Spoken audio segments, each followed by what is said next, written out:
Je vous remercie, Monsieur le Président, Monsieur le Ministre, honorables collègues. Monsieur le Ministre des Finances, j'ai lu la loi de finances rectificative. Pour moi, elle contient 3 curiosités sur lesquelles nous devons nous arrêter. La première curiosité, c'est que de mon point de vue, cette loi viole l'orthodoxie financière. Elle viole l'orthodoxie financière parce que le principe est que la loi de finances rectificative corrige la loi de finances initiale. Or, et vous l'avez expliqué dans l'exposé des motifs, il est arrivé des dépenses auxquelles vous devez faire face. Les inondations en font partie, les élections en font partie, la restructuration du gouvernement en font partie. Comment se fait-il que vous ayez déjà consommé tous ces crédits pour venir nous demander de voter la loi? Il fallait d'abord voter la loi avant de les consommer les crédits, mais les élections sont derrière nous. Vous nous demandez de vous octroyer des crédits de 20 milliards que vous avez déjà dépensés pour les élections. Première violation de l'orthodoxie financière.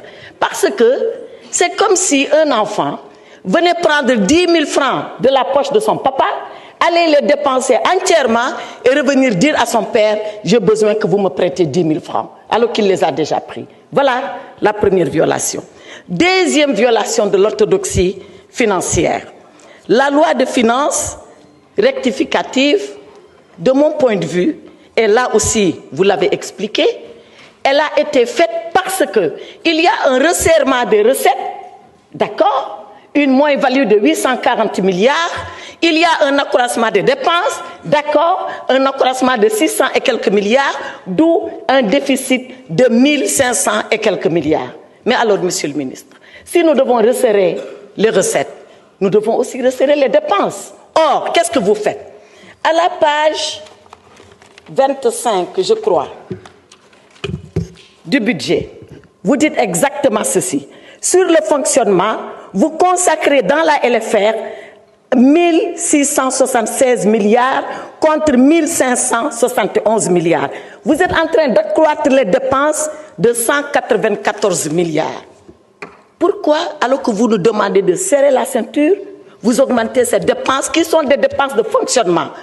Pour que le peuple sénégalais sache, les dépenses de fonctionnement, c'est les dépenses de prestige pour votre confort, c'est les bureaux, c'est le matériel, c'est tout ce qui fait le confort du gouvernement. Donc, vous réduisez les recettes, vous dites que vous les diminuez et vous augmentez les dépenses. Ce n'est pas de l'orthodoxie financière. Et dans le même temps, vous réduisez les dépenses d'investissement. Voilà pourquoi Mamadou Mouridiaou à Matam, tous les chantiers sont arrêtés et c'est ici, dans la loi de finances rectificative. Pour finir, cette loi de finances que vous nous demandez de voter, elle est illégale. Elle est illégale parce que vous connaissez la loi organique qui encadre la loi de finances. Elle devait être présentée en cours d'exercice. Nous sommes à 4 jours ouvrés de l'exercice. 4 jours. La loi de finances, ce n'est pas avant l'exercice, ce n'est pas à la clôture de l'exercice, c'est pendant l'exercice. Et un député l'a dit ici, depuis que vous avez été mis en place 9 mois, pourquoi c'est seulement maintenant que vous présentez la loi de finances? En dehors des inondations, tous les autres facteurs, vous les aviez en main. Enfin, Monsieur le ministre des Finances, revoyez vos chiffres. Vous nous dites dans le cadrage budgétaire que le déficit, il sera à 3% 2027 pour être dans les critères de convergence de l'UEMOA. Dans le projet que j'ai là, dans le projet Sénégal 2050, il est dit que ce déficit sera à 3% dès l'année prochaine. Qui croire? Le projet ou le budget? Répondez à cela, je vous remercie.